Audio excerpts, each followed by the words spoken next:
Good morning, everyone. Welcome to the third edition of the Yoga of Desikachar dialogue series. This is a dialogue series that is organized jointly by Ritambhara Ashram and Yogavahini. And this is an initiative that we began with the International Day of Yoga 2 months ago.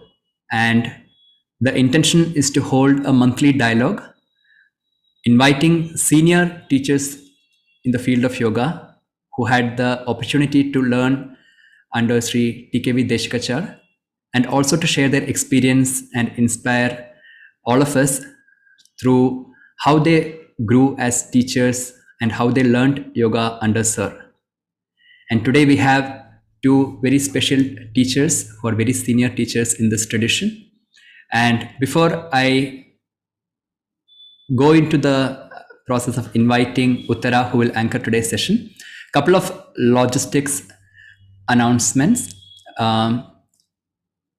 The chat will be disabled through the session until the initial talk by the speakers, our guests, is over.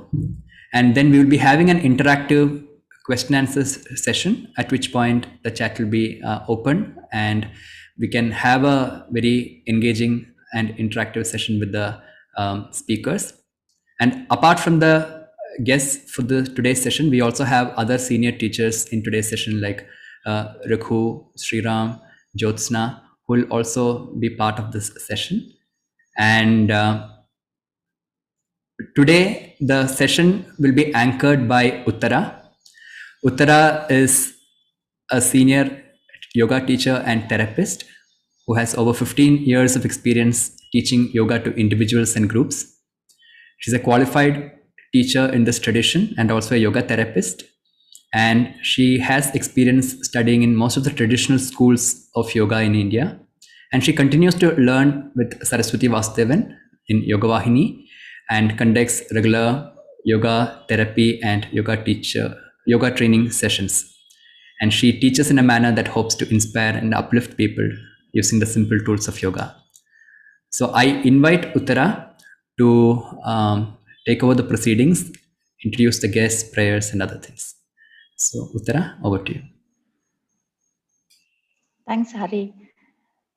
Good morning to all of you and a very, very warm welcome once again to many of you who are attending for the second or the third time, and a heartfelt greeting to all our senior teachers, Raghu, Sriram, Jyotsna, who are here, and a very, very special welcome to Dr. Lata and Sheila Shankar, who will be our key speakers today to share with us their learnings and experiences with Sri Desikachar. In the beginning, I'd like to invite Sheila to do the opening prayer, please, Sheila, and then we will move forward.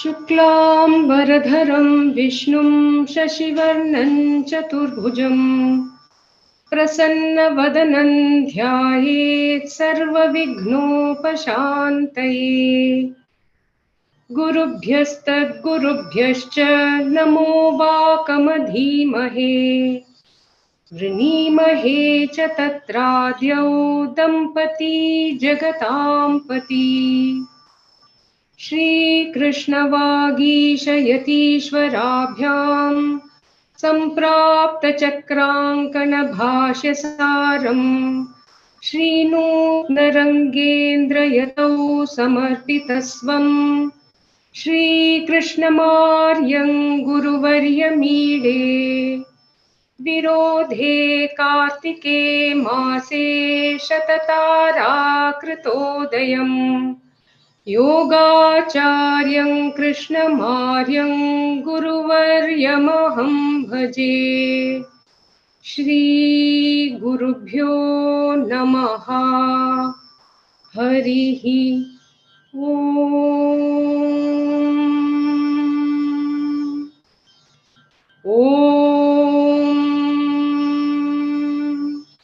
सहनाववतु सहनौ भुनक्तु सह वीर्यङ्करवावहै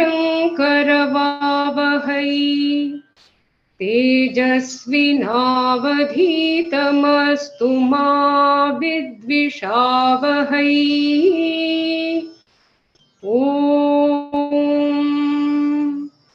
शान्ति शान्ति शान्तिः न कञ्चन वसतौ प्रत्याचक्षीता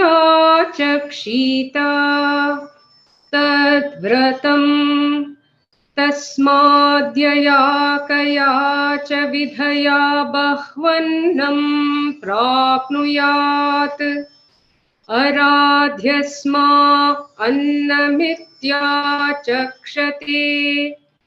एतद्वै मुखतो लघुं राधम् मुखतोऽस्मा अन्नगुं राध्यते एतद्वै मध्यतो नगुं राधम् मध्यतोऽस्मा अन्नगुं राध्यते एतद्वा अन्ततो नगुं राधम् अन्ततोऽस्मा अन्नगुं राध्यते य एवं वेद क्षेम इति वाची योगक्षेम इति प्राणापानयोः कर्मेति हस्तयोः गतिरिति पादयोः विमुक्तिरिति पायौ इति मानुषीः समाज्ञाः अथ दैवीः तृप्तिरिति वृष्टौ बलमिति विद्युति यश इति पशुषु ज्योतिरिति नक्षत्रेषु प्रजातिरमृतमानन्द इत्युपस्थे सर्वमित्याकाशे तत्प्रतिष्ठेत्युपासीता प्रतिष्ठावान् भवति तन्मह इत्युपासीता महान् भवति तन्मन इत्युपासीता मानवान् भवति तन्नम इत्युपासीता नम्यन्ते स्मै कामाः तद्ब्रह्मेत्युपासीता ब्रह्मवान् भवति तद्ब्रह्मणः परिमर इत्युपासीता पर्येणं म्रियन्ते द्विषन्तः सपत्नाः पर्ये प्रिया भ्रातृव्याः स यश्चायं पुरुषे यश्चासावादित्ये स एकः स य एवं वित् अस्माल्लोकात् प्रेत्या एतमन्नमयमात्मानमुपसङ्क्रम्य एतं प्राणमयमात्मानमुपसङ्क्रम्य एतं मनोमयमात्मानमुपसङ्क्रम्य एतं विज्ञानमयमात्मानमुपसङ्क्रम्य एतमानन्दमयमात्मानमुपसङ्क्रम्य इमान् लोकान् कामानि कामरूप्यनुसञ्चरन्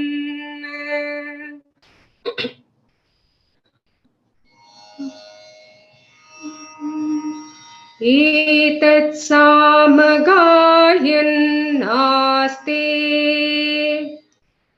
हा वो हा वो हा वो अहमन्नमहमन्नमहमन्नम् अहमन्नादो हमन्नादो हमन्नादः अहग्गुश्लोककृदः गुश्लोककृदः गुश्लोककृत् अहमस्मि प्रथमजागृतास्या पूर्वं देवेभ्यो अमृतस्य नाभाति यो मा ददाति स इदेव मा वाहा अहमन्नमदन्तमाद्मि अहं विश्वं भुवनमभ्यभवाम् सुवर्णज्योतिः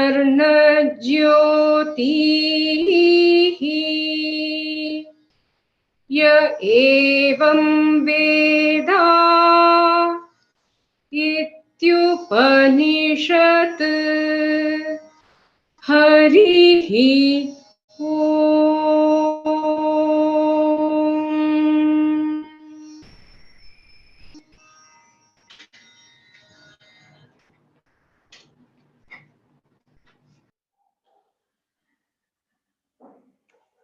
These dialogue series began in June on the birthday of Sri Desikachar, and this is the third session.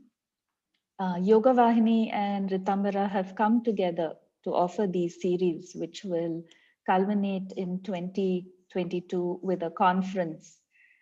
So we're very, very happy to have everyone here, eagerly waiting to hear from our speakers.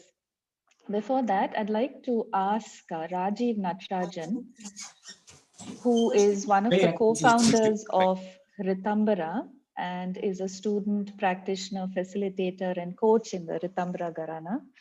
He's an engineer by training, and at heart, he believes that one of the areas where Indic wisdom plays a central role in today's context is to enable individuals discover the best they can be, and in designing organizations that are aligned, agile, and human.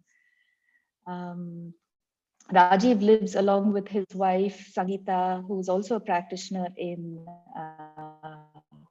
this tradition, and their daughter, Isha, in Auroville, near Pondicherry. I know Rajiv as a very friendly and joyful person, and under that happy exterior is a very deep individual who has a caring nature and connects intensely with individuals and helps them along in their journey of self-discovery. So I'm going to hand over to Rajiv to introduce Ritambhara to some of the participants today who are new. Rajiv. Thank you so much, Rutra. Thank you for those kind words. Namaste, everybody. It's an absolute honor and privilege to be here. And I've also had the privilege of having been part of Ritambhara from its pre-inception days. I actually got in touch with his work at a time that was very difficult and very critical in my life.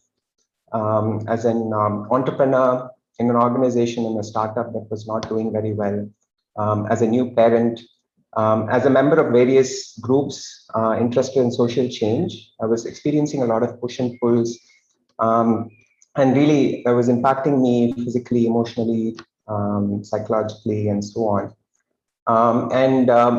Fortunately, we were a few of us who by then had already had a study group. We were very interested in Eastern thought and in various explorations, but at the same time, we never really found anything that we could like anchor on, like find a ground from which we can work with. And that's when, and many of us were feeling quite burnt out. And that's when we met Raghu, Sashi, and Saraswati.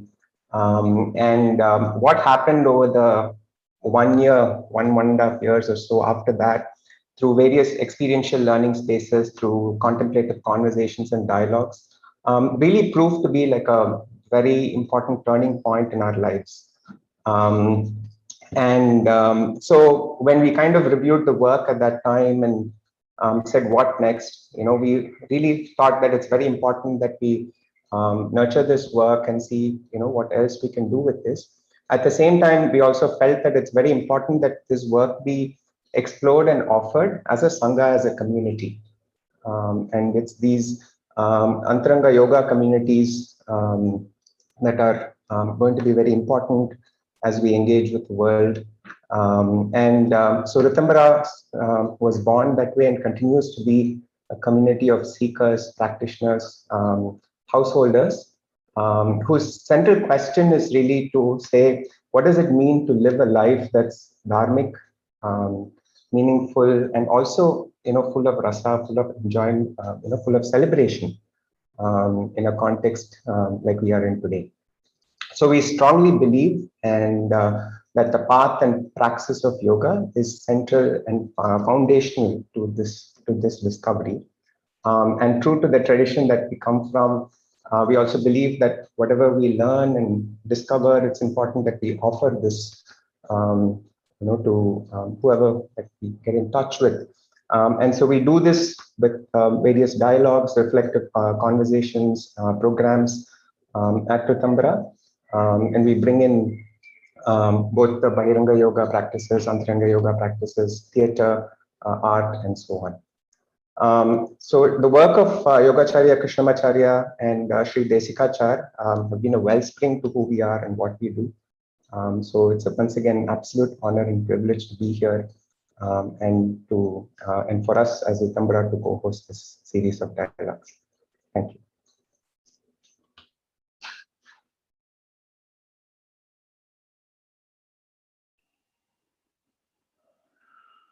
Thank you, Rajiv. So on the other side, Yogavahini is, I'd like to take a couple of minutes to talk about what Yogavahini also does.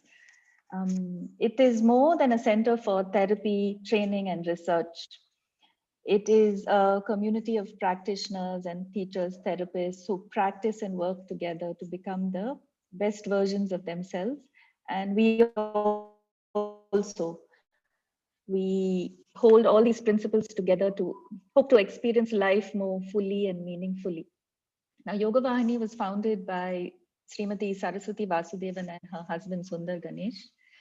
And Saraswati has worked close to 2 decades along with Sir and continues to pass on to us also generously the learnings from Sri Desikachar. That all of us have come into this journey because we've been touched by, a single statement being made by someone, a significant event has led us to this tradition.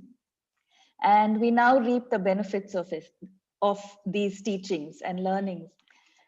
So, yeah, look at where all of us are today, reaping the benefits of all these teachings and having all our senior teachers uphold them for us. It is on that note that I'd like to introduce Dr. Lata Nityanandam, who's here. Dr. Lata. Dr. Lata was formerly the research director at the KYM, where she studied and worked for almost 20 years. Her PhD in applied psychology was on an evaluation of yoga as a therapeutic tool for certain ailments. Dr. Lata trained with Menaka and Desikachar sir in 1980s and started teaching yoga at the KYM. Now, after completing her PhD, she became the research director and senior consultant at KYM, which involved research and teacher training, both at KYM and throughout India. Now, Dr. Lata came to Sri Desikachar from the space of Dr. P. Jayachandran. She will talk a lot more about this, who was a pioneer in special education in the early 80s. Dr. Lata was already working closely with Dr. Jayachandran and was part of the initial processes when Sri Desikachar initiated the work of yoga for children with special needs. It was a time when Sri Desikachar and Dr. Jayachandran were working to introduce this kind of yoga, and it was pioneering work. Dr. Lata later became responsible for introducing yoga to educators of children with special needs. Okay. Now, another fact also was that Dr. Lata was there when Sir created various departments with different processes at the KYM. And her colleagues fondly remember her. She was known for right communication and always spoke upfront and spoke honestly. And we have her colleagues remember her for that. Now, and everyone at that time remembered how Sir valued her opinion because she would state her mind very clearly and honestly. Now, Dr. Lata runs a number of yoga sessions currently in New South Wales for staff and clients at Kathleen York House, where she is the general manager. And it's a community-based service governed by the Alcohol and Drug Foundation of New South Wales. There's a lot more that I can say, but I won't take too much more. We're all waiting eagerly to hear from Dr. Lata. Dr. Lata, I'd like to hand over to you. Shri Gurubhyo Namaha. Thank you, Uttara. Thank you for that. A few things anyway. I would first like to acknowledge the great work by TV and Saraswati in initiating this, because I think I remember around 8 years or 9 years back when I met Sri Ram, he was talking about bringing the teachings of Sir and coming together, and now I see this happening.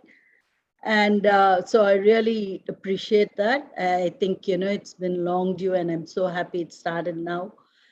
And especially for a person like me, who has had no connection after I left India other than through Jyotsna, this is really great to be reconnecting with everyone. And at the same breath, I need to say, I thank Jyotsna for giving me this opportunity. She asked me if I would be, and very happily I said yes. But then, after listening to what the others spoke and things like that, when I sat down to recollect these last couple of years, I'm thinking, I'm really humbled to be and really honored to be part of this, to be sharing my interaction with Sir and connection with him. Now, how did I come and meet Sir? If I have to talk about Desikachar, I have to first start with, my relationship with Dr. Jayachandran. And I think I've been very, very fortunate to be taught and mentored by the two doyens, one doyen of yoga, Desikachar, and Dr. Jayachandran in special education.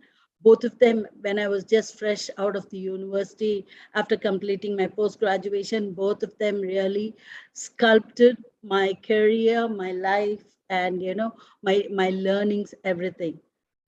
I was working at Krishnamacharya, the Vijay Human Services in a special school for special children, and I cannot take credit to being the initial person with I came much later, but the initial work had already started on the children doing yoga, and this center already had children who were introduced to yoga for the special children.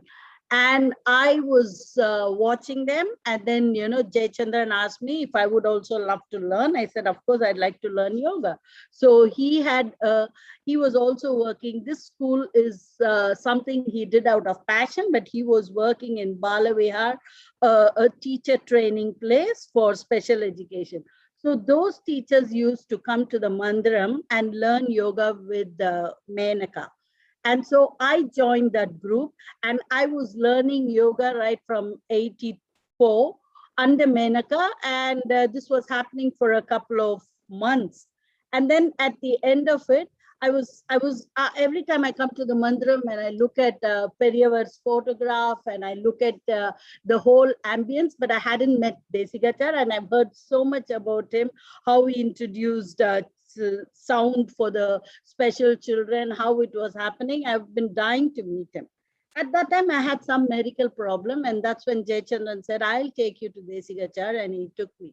Here I'm thinking, because I saw Krishnamacharya's photograph, and I thought, oh, here, this is the Desikachar is going to be somebody, you know, like with all the frills and all that. But then when I saw such a simple person who's sitting there, and he spoke to me, and the warmth, the moment, you know, he started speaking to me, it was very, very special. And then I told him about my medical condition, and then he said, oh, you can start coming in privately, and Menaka will be your class teacher. And he gave instruction to Menaka. And then after that, I was sitting outside, and he had a conversation with Jay Chandran. And then a few weeks later, Dr. Jayachandran said, you know what, Desikachar thinks you're going to become a teacher at the Mandiram one of these days.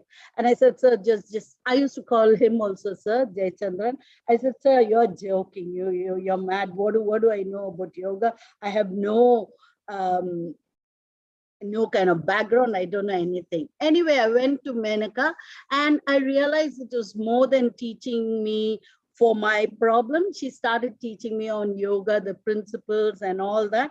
It was happening, and I slowly really started absorbing it and started liking it. And, you know, and as I was doing this, and then my practice was, you know, going back to the center, and I was working with the children there. And then one fine day, Menaka said, sir wants to see you, come and come tomorrow. So I went to see sir, and Jay Chandran already had a very funny, very knowing laugh. I went to sir, and then sir asked me some questions. I still remember Prabhakar was sitting next to him, and sir was asking me some questions on preparations and counterposts and that and this. And he said, listen, would you like to be a teacher at the Mandir? And I'm thinking, so I don't know if I can be a teacher. He says, no, from tomorrow you come and join the classes which I'm giving for the teachers here. So it was on a Friday morning, 11 o'clock, and I started going for the classes. And then initially I went, and I thought, oh, good, I must be good, sir's asking me to come. And then initially I went and sat in the class, and I was terrified because I'm seeing people like Mukund and Girija and even Lakshmi and Sri Ram and all of them sitting, and sir's asking questions. And then here I'm cringing because I thought I'm supposed to know those answers. At that time, I didn't even realize I was not supposed to know those answers. But then I was so terrified at that time. And, literally that's where, I was going close to Jyotsna was there, Lalita, the other Lalita were there. So that is how it started. And then slowly I started teaching at the Mandiram. So this is where, where I thought it was like sir saw something raw material and started sculpting right from then. That is my first movement into the Mandiram. And of course, there was this transition from becoming a teen years teacher and then, going on to doing my PhD and becoming a senior teacher, becoming a research director. But then I've been watching this, this movement was slow. It's like, I always felt it's that movement from St. Mary's Road to R.K. Nagar. And there's so much I can keep talking about, but I just wanted to see what are the aspects that I took from sir. One of the first thing is Lata Satish, my namesake, has already shared about the name, because sir also called and once asked me about my name. And then of course, as Lata said, it's about the creeper and going up. But there's other two things also which stuck with me, which he said is, Lata, a creeper, just not ordinary creeper, which is going up, but also remember it needs something to stand and provided that thing to stand on is firm and, is rooted, it can go anywhere down and all that. So that rooted is very important. And the other thing about the name is also its ability to be very adaptable as well as to sponge on to nourishment from the environment. I thought, oh, that sounds good. And I'm really been holding on to that for a very, always. The other thing, one of the main things I learned from Sir is, other than what others have spoken about his simplicity, but the first thing I encountered with him was, I learned from him was about Sthana Dharma. I remember at some point I had been a teacher for 2 or 3 of his children at different subjects and things like that. But as a teacher, Sir wanted to speak to me about his son to me as a teacher. So, and then here I was terrified. Oh my God, as a parent talking to Sir, as his student, that's one thing, but I'm terrified of Sir. How do I even speak to him as a teacher?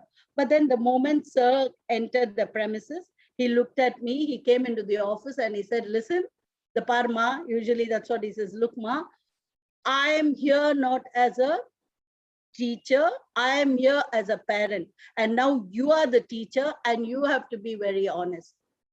That gave me, that was a big shift. And I was very honest and I could tell him what I wanted to talk to him.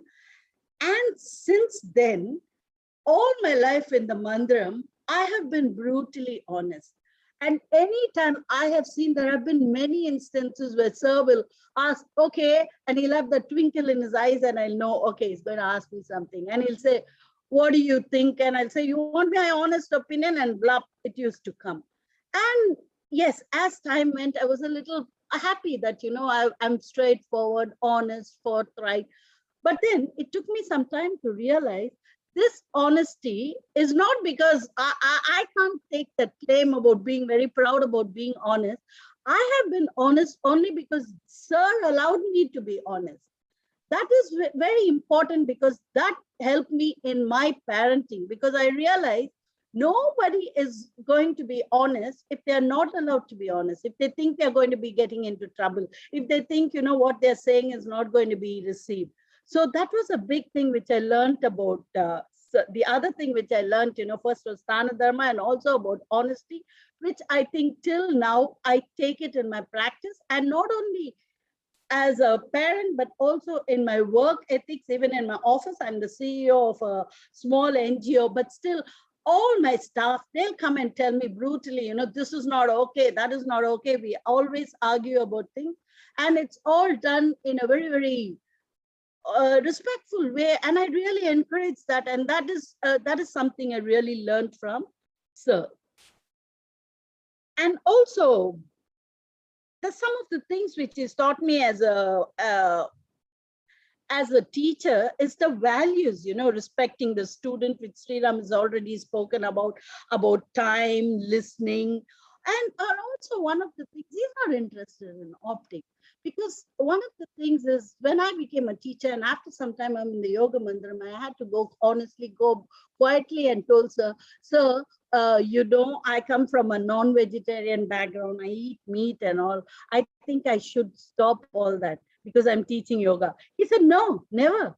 You enjoy it, so your husband enjoys it. I have never ever asked you to stop. And that was another stunning thing, because now anywhere, yoga, then you can't do this, can't do that. Sir always started from where you are and encouraged you to move from that. Then the other important thing is confidence building. Oh my God, like as I said, where he threw me into the well straight away to start teaching, like that confidence building, it was only thanks to him that, I can see a crowd, whether I can do individual one-to-one or I'm facing a crowd of 1,000 people. I have done that before. So I think that is only thanks to Sir that I could, that confidence to be able to say. He's very clear. He says, just tell what you know. Don't ever dabble on what you don't know. If you don't know, don't don't even go there. Just be honest and say you don't know. So that has helped me to. And because of that, at the Mandiram, we also started a lot of teacher training institutes, especially for after the work with Desikachar and Desikachar. Yoga has become part of the syllabus for special educators all over India. And so people from National Institute as well as from Balavihar used to come to the Yoga Mandiram to learn yoga, and they'll go and implement it. And so we formed a methodology on how this could be done. And we have nearly trained, all my years there. Every year we used to have more than 40 to 50 student teachers who used to get trained and go back and implement with their children. And the other thing which I learned is astute listening and observation. This is very funny because, every time I sit with him for consultation, and sir sits next to you, and after the person goes, he says, okay, what did you observe? And then, oh my God, what did I observe? I would say something. Then he'll point out to something else. Did you observe? Did you realize how she was breathing or something like that?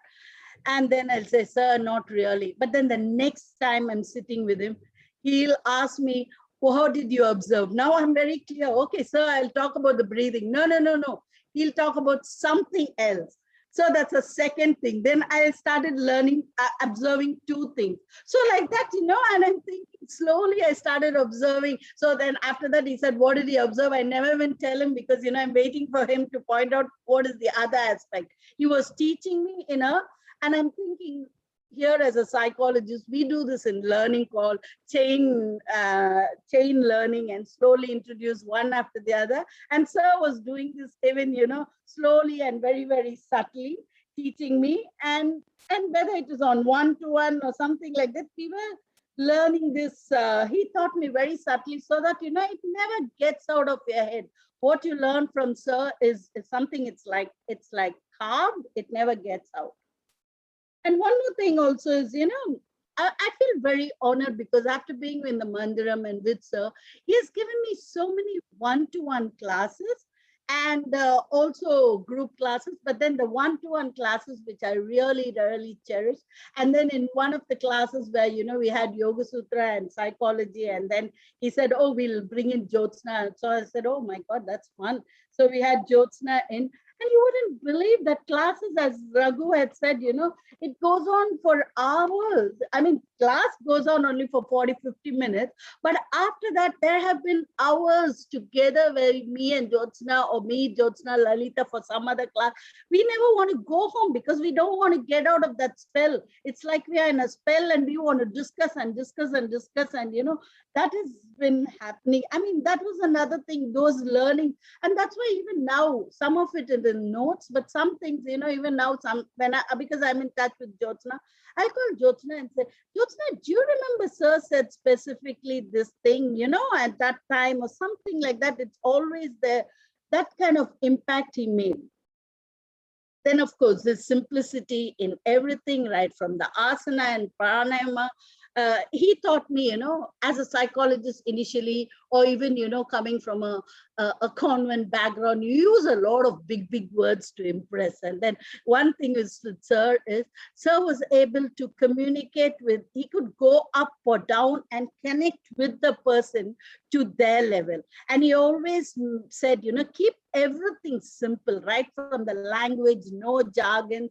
And also his asana practices also, because I remember going with him to Madurai, and there was a person who was talking about so many complications, and then he drew up a course, a very simple course, and said, just do this.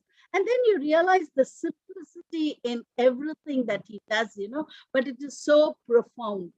So that is something which sir taught me. And also another thing which is, because he, as I said, he sculpted me, literally. And one of the things maybe he took on a biggest challenge was when he agreed to do, when he said he's going to teach me chanting. I don't know, because I don't have any Hindi background, so this letters and all that. So I was jumping from Tamil to English to Sanskrit to, and it was a big struggle because I didn't even know k, k, g, g, and all that, p, p, b, all that. But then sir did that, and there, because I was just listening to what Lata Satish said, if your pronunciation was wrong, he'll give you a look at you. For me, it was the opposite. So I knew I was struggling. And so he was so compassionate in that, the way he was teaching me chanting. And also, one of the other things which I wanted to tell is about, his astuteness in everything. Because I remember Sir sharing once about when Jayachandran, Dr. Jayachandran came, that he wanted to teach, introduce yoga for special children. He said, Jayachandran had been to many places and all of them said, about yoga. They said, oh, we can cure them. And then Jayachandran said, no, that's not going to work. It's not good. So when he came to Desikachar, Sir said, listen, special education, I know yoga. Let's see what we can do with it. And with that, he started teaching. And of course, how to teach them sound is that when, sound. And that's when I remember one sir was saying, we use so much sound here. It came when I started teaching yoga for special children, because it's like, teaching them how to teach them breathing. So the only way to do is with the words that they knew. Only later words like Ram, Reem and all were introduced. But initially sir was saying, go with what they can say. So if they learned words like red, then use red, blue, green. So those kind of, where he took the basic knowledge of doing asanas with mantras like, so, but then he simplified it so that it is so useful for everybody. So that is something he did. And also he encouraged a lot of research. We did a lot of research with Desikachar and in epilepsy and other things. But one of my, and he encouraged me to do my PhD. But what I'm very happy about is moving beyond that, where we said, let's look at a model beyond research, where you're trying to put in a square and a square peg into a round hole and things like that. And so we were talking about, including not only quantitative, but how can we bring in qualitative analysis also in research so that it is much more comprehensive, not just looking from one angle. Then this is some of the things I learned from him. But then after that, when I left KYM, and I have been using in my work as a psychologist, yoga, Sir's teaching has been a very, very great part of me. Whether it is teaching yoga or not, even when I'm doing psychology, when I'm asking them to relax and putting them on relaxation, I always think, oh my God, if not for my yoga background, what would I have done? How do I even teach them breathing? Because I know a lot of people, when you say take a deep breath, it's actually they're holding the breath and not taking a deep breath. So, I'm always grateful for that. And also, so I was able to adapt that. And then when I went to Australia, again, worked a lot with people with intellectual disabled. Now my work is actually, I'm running a organization where yoga, I happen to teach because, of how much I think it's going to help them. And also applying the addiction, a little principles that I have got from Sir. So overall, before I finish, I always think, after Sir died, 4 days later, I had this conference, an international conference in yoga, when I had to speak. And then the first thing that came into my head is, Sir's not gone. Sir's like the sun. And we've all absorbed the rays. And we have grown. It's not that, each of us as a tree or a ban or whatever, we have all absorbed and grown to our capability and our ability and doing our best to spread that. But then that the sun, whatever we have absorbed, that is Sir's teaching. And I think, I'm really, really, really grateful for having had such a span, because I remember once Sir always used to introduce us And every time, he'll say, please meet my colleague Lata to someone, please meet my colleague Jyotsna. And I laugh with Jyotsna. I say, Jyotsna, if we ever believe that word that we are his colleagues, I tell you, we are in trouble. Not even for a second we should believe that. So we both laugh. But then, I have always felt, when I listen to TV and Sriram, and also when initial years when I saw them, they were like, sir lacked that. That was a lot of stimulation for them. They were his shishas, and after that, slowly when we came, we became his students. And it is it's a different journey, because sir being sir, how well he's adapted to the different younger generation and people who are coming later and later, how well he adapted and gave us what we needed. It's not about sir, it is about, what he thought we needed, and he sculpted, molded, and that's why each one of us can say very clearly how unique everyone's experience is. I think, I've taken a lot of your time. Thank you.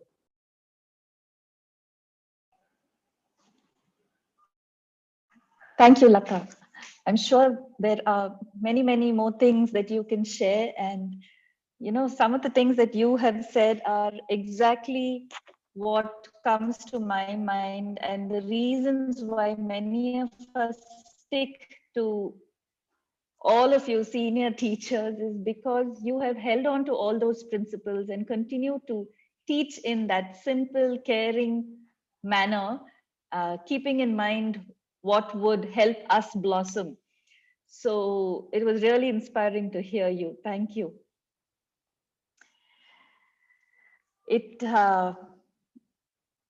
I am reminded of my first consultation with Sir around 13 years ago. Jyotsna took me to the Mandiram. And when I walked in and I started talking, here was this senior teacher, kind man who just heard me so very patiently and held the space with so much compassion. And in that session, he chanted for me and then guided me in a certain direction of study. I was already a yoga teacher at that time, but he said, now Ma, you can start learning ABCD. And I'm very grateful for that, because that session and meeting changed the course of my journey with yoga. And today I get to hear and be with all the senior teachers who really teach in the way that, Sir has taught all of you. So I'm grateful for that. Now, Sir was known to chant in many of his sessions, and it was a significant part of his work, I am told. And he held it with so much joy and encouraged individuals to maybe learn even one single sound or a small chant.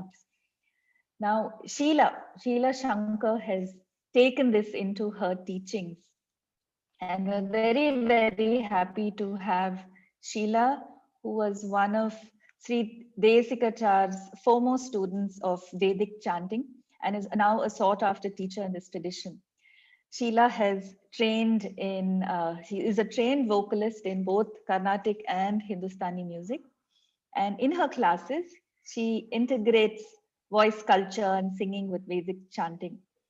Sheila has completed her 2-year teacher training program at the KYM and has worked at that institute for a number of years.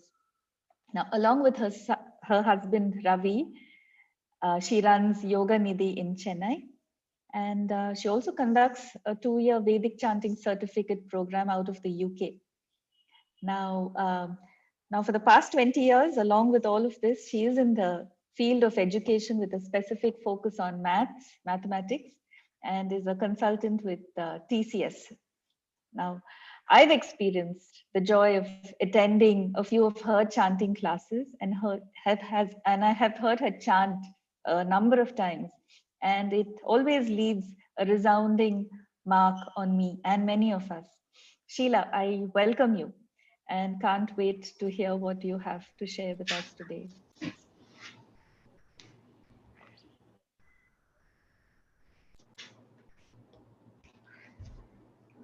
Thank you, Uttara. My thanks to Ritambhara and Yogavahini for inviting me on this platform to share my experiences with Sir Sri Desikachar and my learnings from those experiences. My primary association with Sir, which defines who I am and what I do, is Vedic chanting. So let me begin by how I came to study chanting at the KYM. Ravi had just joined the diploma in 1992. This was a couple of months after we were married. He came back home one day and told me, you won't believe what I have just been introduced to, Vedic chanting. And Ravi in those days consciously stayed away from anything to do with religion or ritual. So it was quite a surprise. I, on the other hand, had grown up in a more traditional household where prayer, music, reciting shlokas was part of my growing up.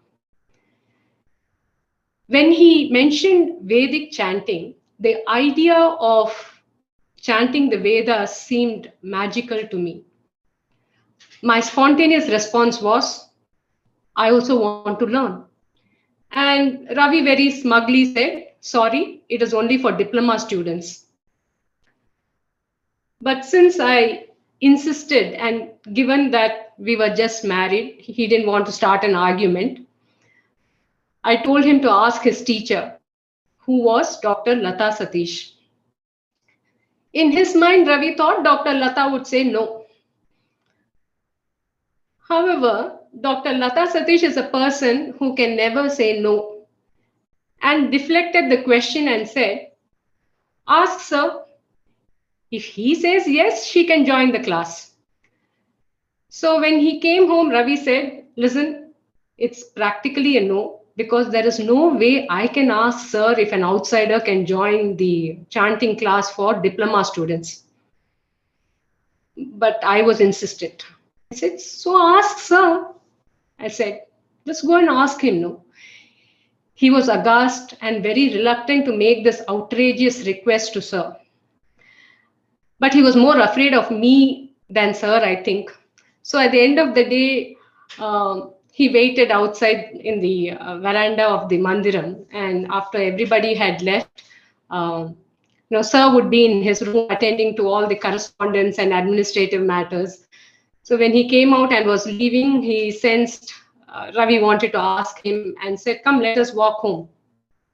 And Ravi, in his long-winded way, had started to tell him about my request, and in fact told sir, sorry sir, to trouble you, I'll tell her it's not possible.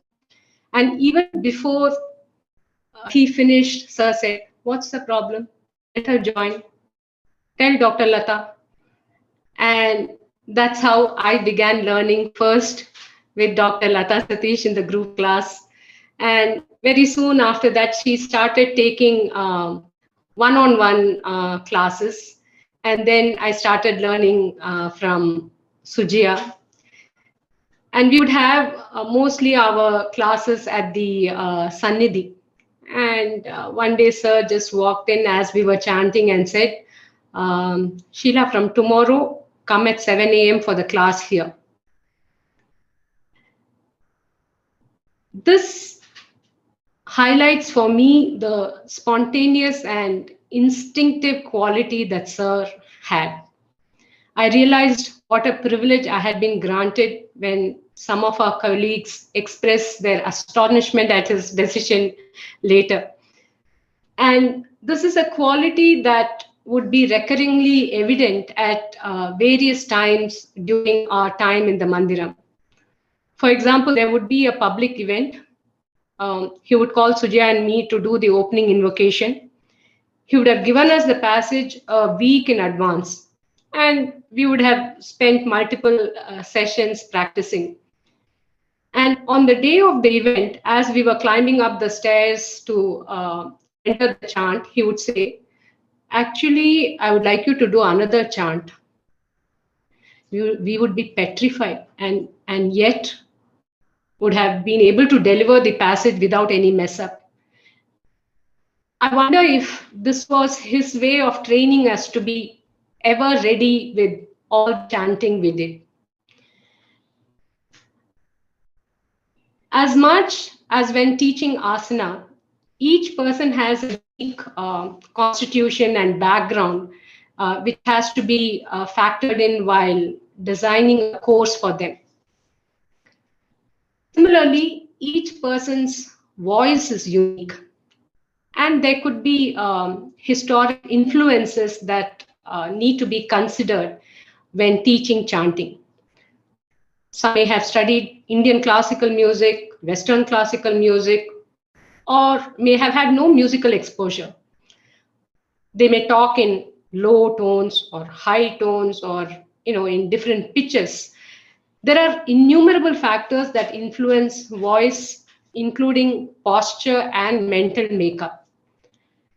To identify these unique influences has become an important part of my teaching of chanting. And this I learned from Sir. The ability to keenly listen, observe, reflect, and then plan what is best for how you want to transfer that teaching. In relation to my own practice, he would suggest ways to improve and refine my voice to help my chanting through diet, asana, pranayama, and voice culture techniques. And he would always remind me to keep my singing alive, as it was a great aid to chanting. And for that reason, he would ask me to sing on multiple occasions. The most memorable was singing at the launch of the Yoganjali Saram. This was a composition by his father, T. Krishnamacharya, which was being published by the KYM. A special event had been organized at the Sannidhi with many guests invited and a special guest to receive the first copy of the book. He had me set a few of the verses to music, which Mekhla and I then sang on that occasion. One consistent aspect of the chanting was, as we learnt it from Sir, was that the meanings of the chants were not explained. Of course, he knew the meanings as he would make references during his talks or classes on Yoga Sutra and other talks. This, I believe, was to establish the chanting at the KYM, not in the context of religion or philosophy, but as a meditative and therapeutic tool. He was extremely particular, however, that we did the chants faithfully according to the tradition. We did not have any chanting manuals. The classes at the Sannidhi were like this. He would pick a book, start chanting, and we would repeat. He would not analyze how we chanted. Sometimes he would just look at us. You immediately realize that you made a mistake. But there was a force, a quality that is very difficult to put in words in the way he taught chanting. On one occasion, I remember him quoting his father. The quality of chanting should be like that of a horse in an easy and steady motion, not too fast, not too slow, graceful, dignified, with the right energy. This discipline of not deviating from the rules of chanting is something that I have made a part of my own practice and teaching. And also the rigor that would be the hallmark of his teaching. The rigor of technique would be integrated with attention to the nuances he would introduce to passages we were familiar with, to check that we were present and attentive. He would introduce subtle shifts in pitch and pace. He would begin his line halfway through ours and check if we were able to hold on to our part without distraction. It was always revealing as to how easily the mind could slip into the samskara of an earlier exercise. I do believe that the qualities that defined our chanting classes of rigor, nuance, attentiveness, and sustained practice translate into other areas of life. In the many years now since I left the Mandiram, I have been involved in raising 2 children, working for a mathematics program that brings math in interesting way to school children, and working with Ravi to run our own yoga school here in Chennai. There's not a day when a situation does not arise where we remember Sir and draw on little things that we learned from him. His punctuality, his efficiency. When a thing had to be done, it would be done right away. His generosity, his humor, his unassuming nature, and his clarity, which shone through in every encounter with him. Just being around Sir was an education. We realize how much we are influenced by our time with him, even though at that time we were focused on the job at hand. A quotation I remember him telling us in relation to Abhyasa was Arambhanam Samshilanam Punaha Punaha Abhyasaha. Arambhanam Samshilanam Punaha Punaha Abhyasaha. Abhyasa or practice must be engaged with enthusiasm and positivity each time any practice is done. And this positivity derives from the belief that this work is good, this is authentic, and will benefit me. A secondary reading of the quotation that he gave us is that there will be times when the practice is interrupted due to various reasons. And when this happens, it is important that we restart with the same energy and enthusiasm and put away the regret of having let the practice slip. This attitude springs from Shraddha. And Shraddha was one of the concepts that he would continuously bring into his teachings. In the context of chanting, this belief in the goodness of the text and its impact on the practitioner has been for me the Shraddha that I bring into chanting. He talked a lot about Shraddha. I remember an incident when he came to see me in the hospital with Menaka. My back was frozen and I was a mess, totally stressed as I was adjusting to the demands of extended families after marriage, work, pressure to bear a child, and so on and so forth. And all this resulted in affecting the weakest link in the body. He was standing next to the bed and asked Menaka to remove a gold bangle and told me to wear it. And even before Ravi and I could react, he silenced us and told us, it will heal. It will help heal her back. No questions. I was back in the Mandiram in 2 days with no trace of pain. And when I went to see Menaka to return her bangle, she smiled and said, you know how Sir believes. If you have Shraddha, everything will get better. And soon afterwards, he taught the Shraddha Suktam, the reason why one of our girls got that name, Shraddha. I must say that I was fortunate because Ravi and I were able to have numerous interactions with him as we used to work with Mala Srivatsan in bringing out the Darshanam issues. His ability to look at a topic or concept and bring many dimensions to the concept was simply astonishing. It wasn't in a class. It would be 10 to 15 minutes, but you came away learning something new or having a better understanding of something you learned or a kindled interest in a new topic.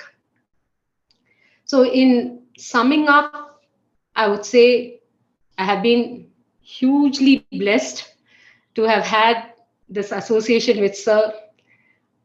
I hope I can carry forward his spirit through the same channel that I received all his teaching, through the teaching of Vedic chanting. Thank you.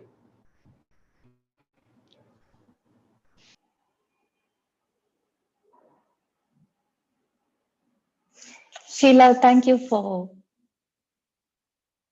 so beautifully talking about your time and experiences with Sir.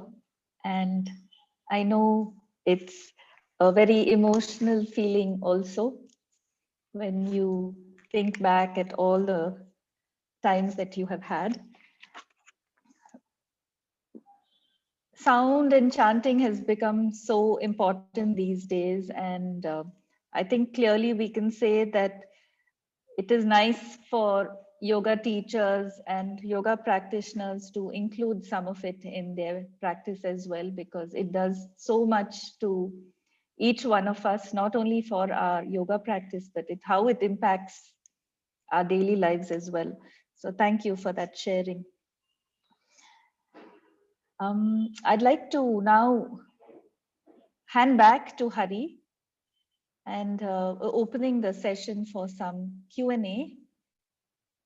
And we have both our teachers here and also some of our other teachers as well.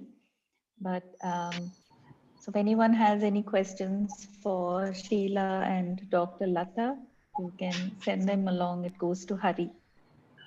Thanks, Uttara. So I'm just opening the chat for everyone. We'll be having an interactive session for about half an hour now. And if you're staying with any questions, reflections that you would like to share with our speakers, guests today, you're welcome to share that either on the chat, in which case I can read it out, or if you would like to speak, please feel free to unmute yourself and you can ask the question. I also invite other senior teachers here, Raghu, Jyotna, all of you, Sriram, if you have anything to share, you are welcome to. So I'll just spotlight both of you, Sheila ma'am and Dr. Lata.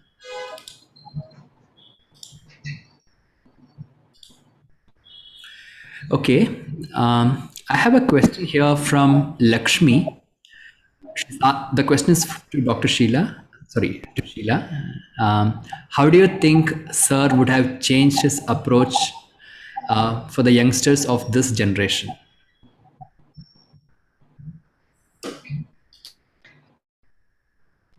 See, Sir was he was a master at adapting according to the individual. So it's very difficult for me to say what he would have done, or what he would have, how he would have adapted. But I can say this with confidence, that he would have found a way to connect with them in a manner that appealed to them. So I remember watching an interview of his recently, where he was talking about chanting, and he was teaching to someone from another faith, and I assume it was someone from the West, and he had actually taken a few words and gave it a tune that sounded like chanting, that sounded like Vedic chanting. So he had that instinct and spontaneous ability to adapt according to the person, according to the needs of that person, according to whoever was in front of him. So I'm very sure that the way he would have adapted would have been something that appealed to the youngsters. Thank you, Sheila. Dr. Lata, would you like to add anything? Yeah, I mean, I'm with Sheila, because I remember how Sir used to adapt. I remember having a person from Islam where I had to teach them, some relaxation exercises. And earlier with some people, when we use, Om Namo Narayana or something, but then he taught me how to, say Bismillahi, Allahi, Rahmani, Rahim. And, so based on everybody is very good in adapting. And also, I had a personal experience with sir when my son was very young and around 7 years old.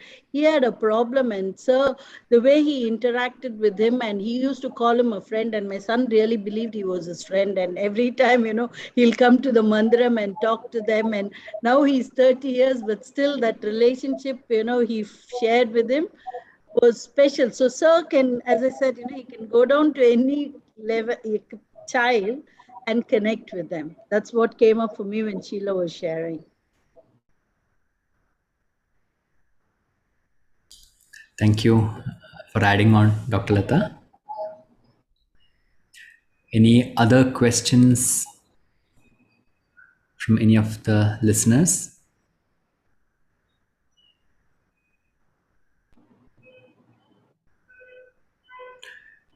Okay, this is not a question, but a reflection from Padma Priya. Thank you for so generously sharing your experience.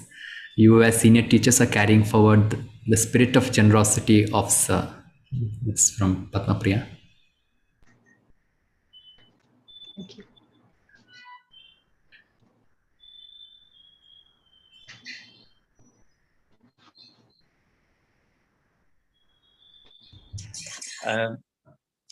I'll also just like to add, both of you spoke on not only about Sir, but also a lot about what is pedagogy, how to teach, and how knowledge can be transferred. And this is skill which we have all learned through Sir, apart from yoga, so which makes him a very, very special person. He was not just a yoga teacher, but a teacher of how to teach and how pedagogy runs and even psychology runs. So that's wonderful. Both of you brought it out through your lectures. Thank you, Anna. Thank you, Sriram. Yeah, lovely to have heard both of you. Thank you, Sriram. We have one question from Shakti. Namaskaram, would like to thank you all for being here. Did Sir insist upon Sanskritam knowledge to chant, especially Sanskritam grammar?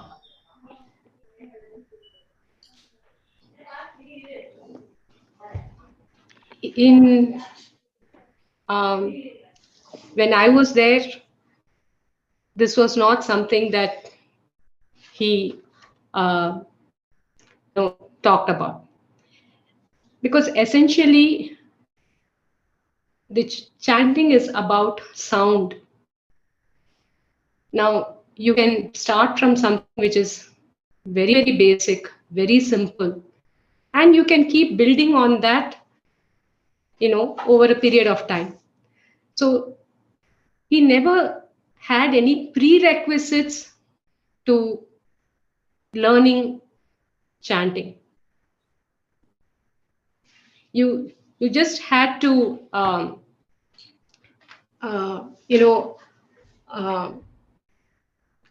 just had to have the interest. If you had the interest, you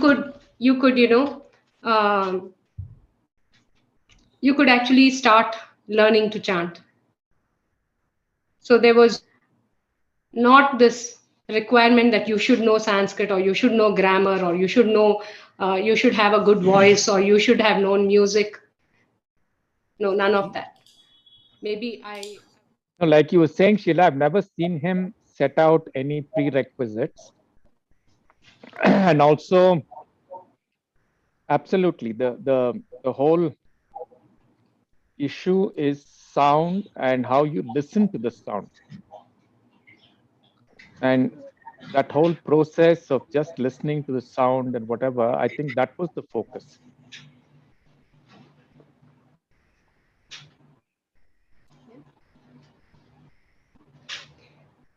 he would show some simple demonstrations to just explain the the significance of sound. Like for the very first time, I realized how significant sound is, and the link between sound and breath was. He said, inhale pannache sound poduma edad pannu. So he said, inhale and say something. And I tried. You can't bring out a sound when you inhale, but when you exhale, you can actually create a beautiful sound.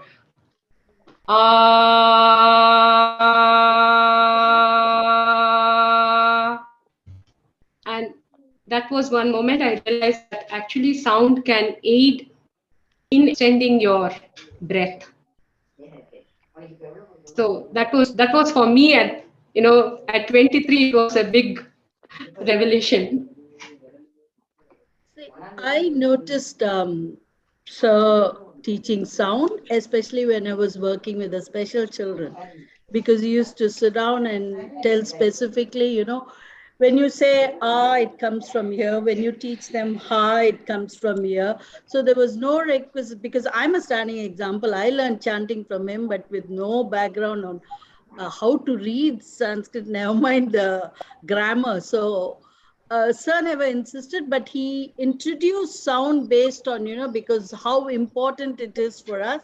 And with the children, we've learned to teach them Ram, Reem, and, different chants also on how effective it is. So it was used more for sound and also as a kind of a speech therapy on how it helps the tongue to roll and those kind of things, which I think Sriram or Raghu would be able to say better.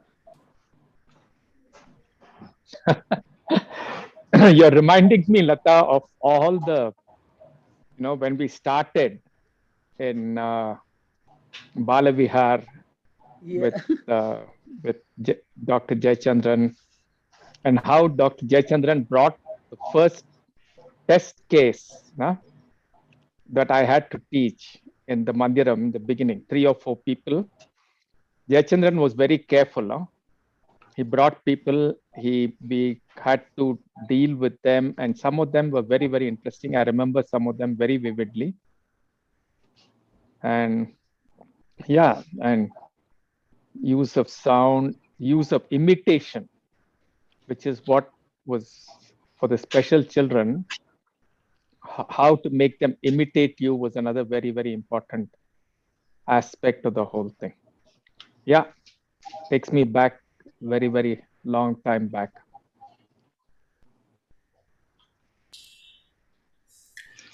I must add that today we talk about in the context of education, we talk about differentiated instruction and so on and so forth.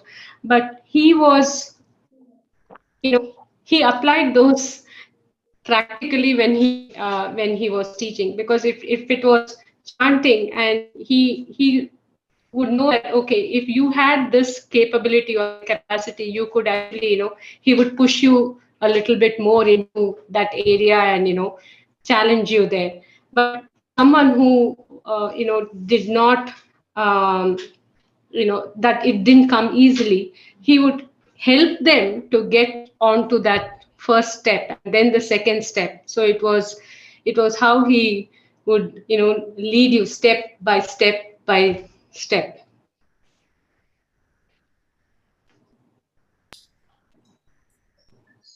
Thank you, everyone, for joining in to answer that question. I do have a question to Dr. Lata. You've been working for a long time with children, and also you have a PhD in applied psychology. How are you viewing the current status of yoga therapy? Is it becoming more mainstream in your experience? Are doctors and medical institutions more open to welcoming yoga as a therapeutic intervention?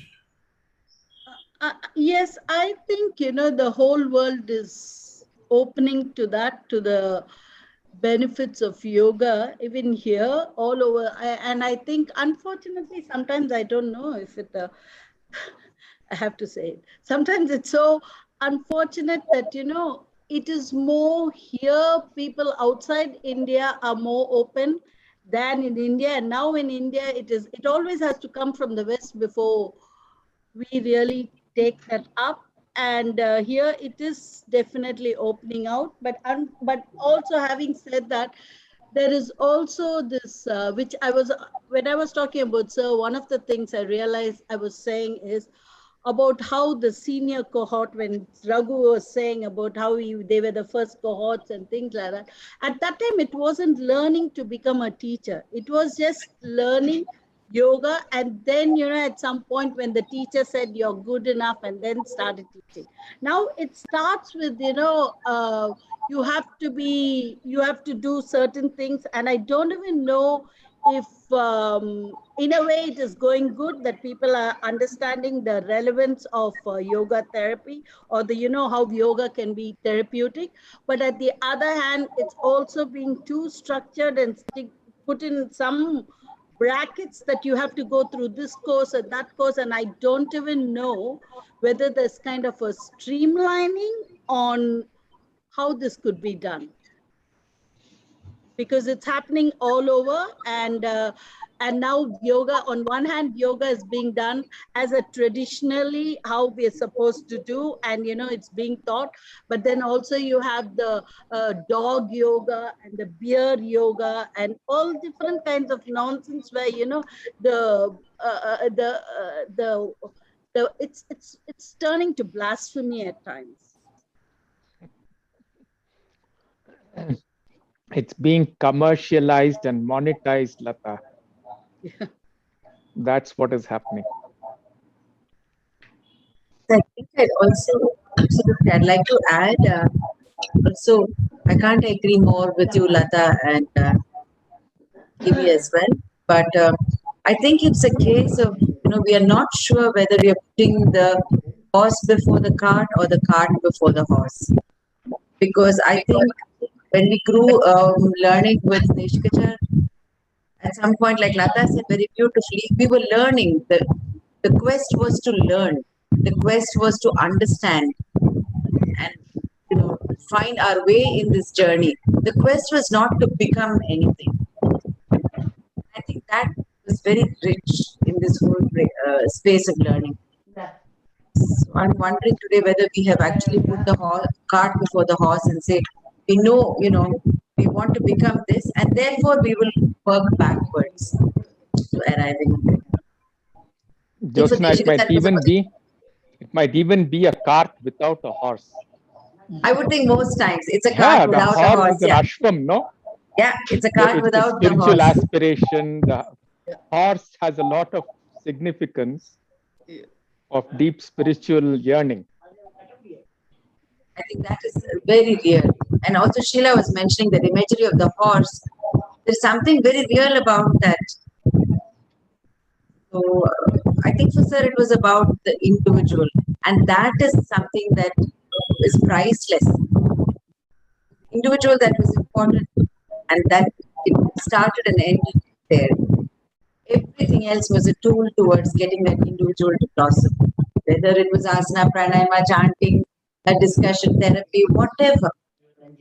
But the individual seemed to be central to his approach.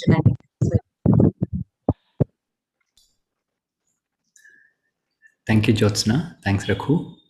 We are having a few more questions coming in around Vedic chanting this time around.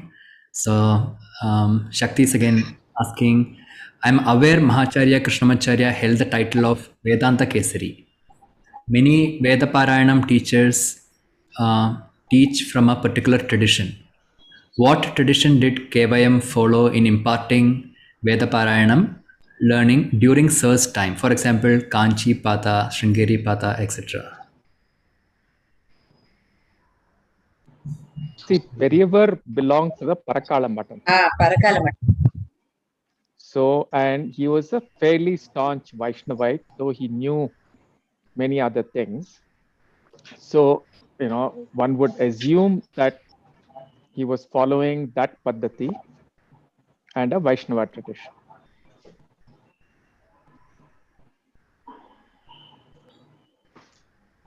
I think would we agree that when it comes to Desikachar, if we were to say what was the Paddhati Desikachar was following, if he were listening in today, he would just simply say Appa Sonnamadu.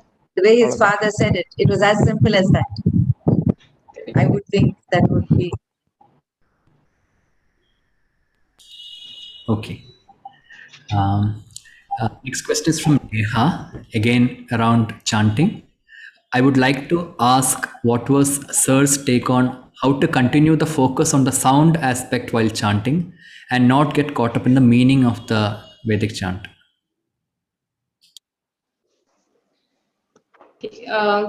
Like I said, we never analyzed. It was always, we just did. There was,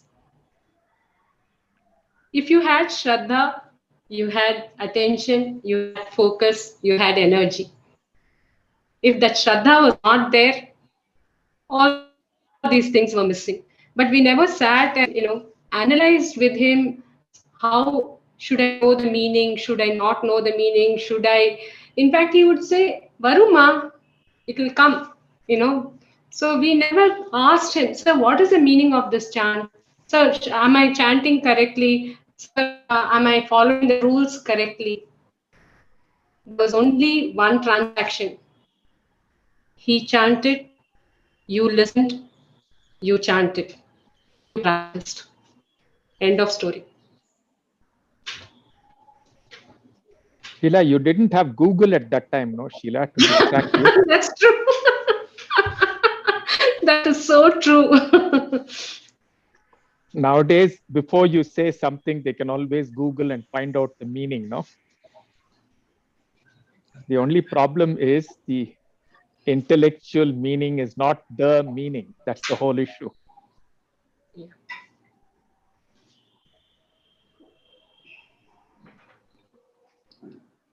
Thank you. It's just all about practice. That's all. You have to practice. You have to practice, because every time you practice, every time, even a passage that you think you are familiar with, if the focus is missing, it will reflect immediately in either pronunciation error, or your pitch will go down, or you will pause at the wrong place, or you will miss a Mahaprana.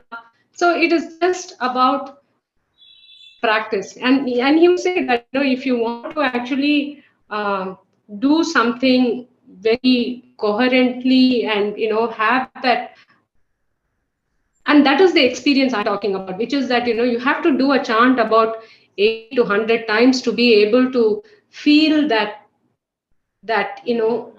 it is, there's some transformation in you, or there is some, at least I won't even use a big word like transformation, there's a change that you can sense that from where you were to where you are now. So it's just practice.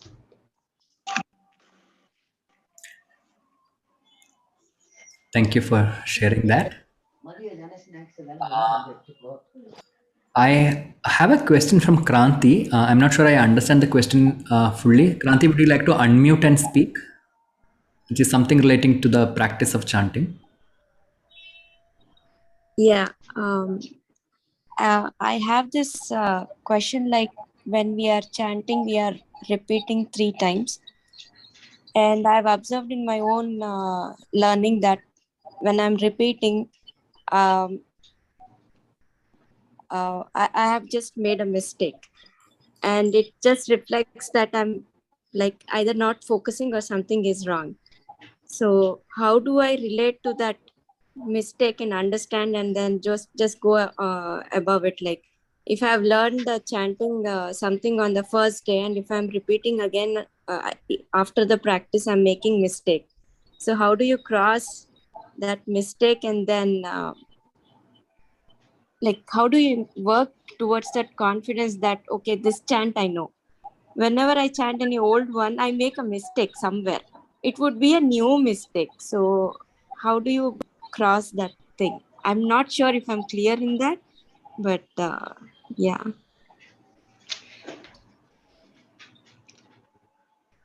I think making mistakes is part of learning. We cannot learn without making mistakes. I think that's the first thing that we have to accept.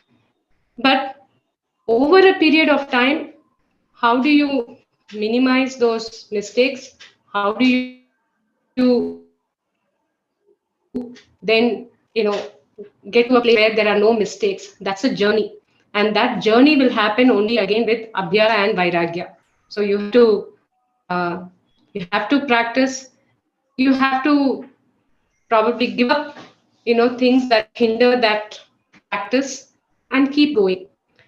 Yes, there are techniques you can set yourself. For example, what I do, I can share as my experiences that even though there are many passages that we have learned, I follow a schedule, you may say, or a timetable, because I like to be a slightly, organized person. So what I do is I have a timetable on my wall. I say, okay, Sunday I'll do Arunam. Monday I start with the Suktams. Then Tuesday. So there is a cycle, there is a avriti that, you keep doing again and again and again. And then there are some new chants which, which I do every day because I want to just practice that and, be better. So it is how each person will, come up with a strategy to actually keep practicing and keep going forward. That is important. And don't worry. I mean, I think mistakes will happen. Mistakes are bound to happen. So we have to just, keep going with that. But then to correct a mistake, you also need someone to listen to you, a teacher. And that is very important. How, the teacher listens to you, the teacher, knows why you are making a mistake. Then the teacher reflects on that and then, shares with you how to avoid that mistake. That is also important. That is very important, in fact. I think, yes, Sheila, absolutely. If I may respond also, Hari, to Kranti. Sure. Totally with Sheila in this thing.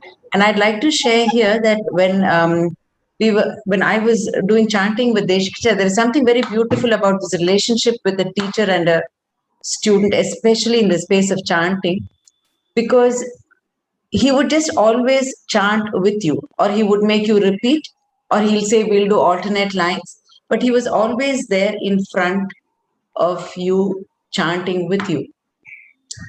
And we never really, I don't know, Sheila or anyone else, we never practiced on our own. He never said practice and come back. You came back to class and you chanted with him.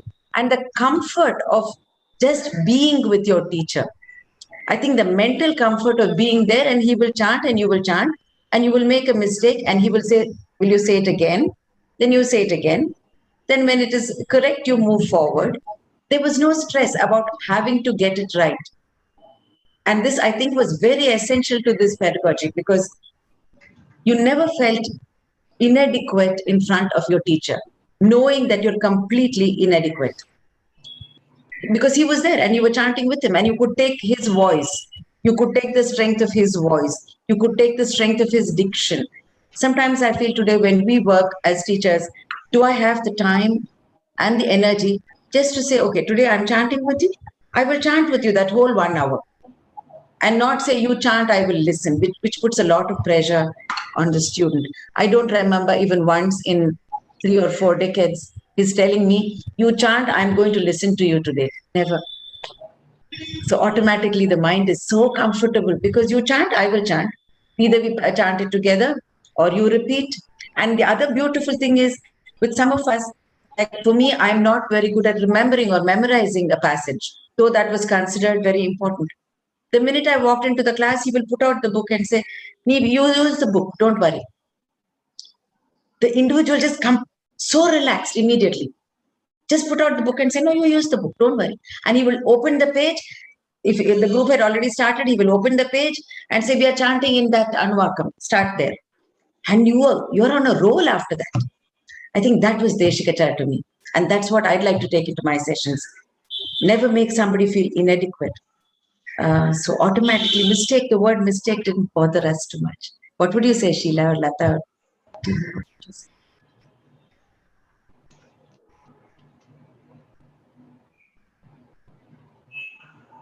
Dr. Lata, you're on mute. Absolutely, because I remember sitting with sir and chanting, and every line, sometimes I couldn't get a word, then he would also make me understand some other word, and he will say it's pronounced like that, and then make me chant again. So he's always there, and I never dare practice alone. It was always with him in front. Yeah. Yeah, you never make mistakes. You just learn.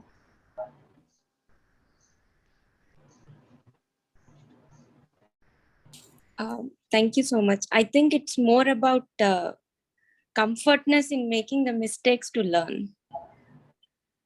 I think, like Lata said, you feel it is a mistake only if you are made to feel it is a mistake. It's a very important aspect of this whole relationship we had with Desikachar. If you are made to feel it is a mistake, it is a mistake. Otherwise, like TV says, you're learning. And it's a fine art. Like I thought in this context, I also was thinking, even an asana practice, he has never once asked me, at least, I think I've never heard him say, when you walk into the room, he will never say, did you practice last week? He would start from where you are at that point. Of course, he knew you were goofing off. Of course, he knew you had not practiced, but he would never ask you. And he would start from where you are and give you a practice and say, you do this. Now, Pandriya, will you do this? Will you do that? Okay, this is the course, write it out and give it to you and say, this you do, you will feel better. But never asked you, did you practice? I think these are very fascinating moments for us today as we grow with a little gray hair and into teaching spaces. Thank you so much. It was very beautiful. And yeah, I think it's something we need to keep in mind of this mistakes in the learning concepts that I hold. We are at 1:10 right now. I'm not seeing any more questions from the listeners. So I think it's a good time to bring this dialogue to a close. And I invite Uttara to conclude the session. And we'll as we mentioned at the start, this series is an ongoing monthly series for the rest of the year, and we are holding a sankalpa to have a conference sometime in next year, and we look forward to seeing a lot more senior teachers, students of Sir, join us here. So Uttara, would you like to conclude? Yeah, thanks, Hari. Thank you, Dr. Lata and Sheila, very, very, very much for being here.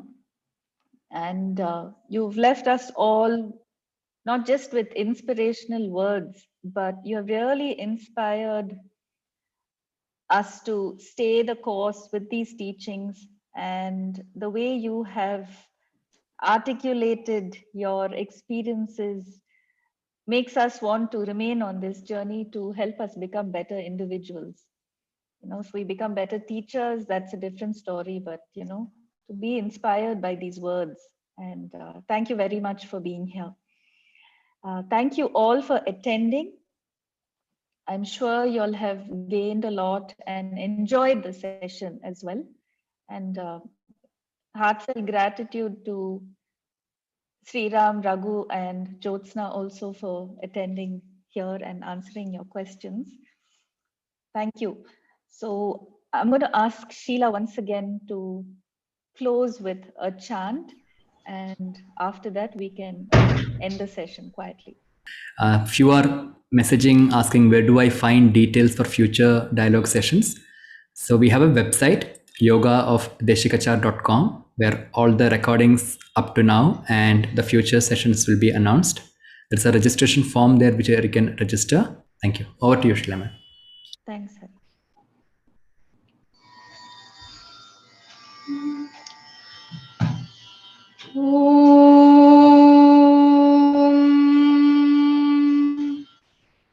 भद्रं कर्णेभिः शृणुयाम देवाः भद्रं पश्येमाक्षभिर्यजत्राः स्थिरैरङ्गैः सुष्ठुवागुंसस्तनूभिः व्यशेम देवहितं यदायुः स्वस्ति न इन्द्रो वृद्धश्रवाः स्वस्ति नः पूषा विश्ववेदाः स्वस्ति नस्तार्क्ष्यो अरिष्टनेमिः स्वस्ति नो बृहस्पतिर्दधातु ॐ शान्ति शान्ति शान्तिः